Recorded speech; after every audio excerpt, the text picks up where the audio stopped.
कारवार जिल्ह्यात पावसाने थैमास घातले असून सर्वत्र पूरस्थिती निर्माण झाली आहे। अंकोला तालुक्यातील शिरूर जवळ गंगावळी नदीकाठी राष्ट्रीय महामार्ग 66 वर आज सकाळी दरड कोसळून मोठी दुर्घटना घडली आहे। त्यात एक भारत पेट्रोलियमचा टँकर नदीत पडला असून मातीच्या ढिगाऱ्याखाली 9 जण गाडल्याचा संशय व्यक्त केला जात आहे।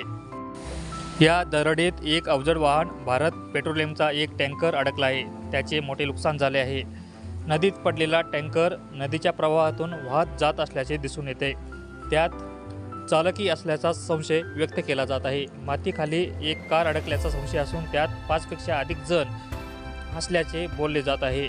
घटनास्थळी अग्निशमन दल NDRFचे जवान दाखल झाले असून मातीत अडकलेल्यांचा शोध कार्य सुरू आहे।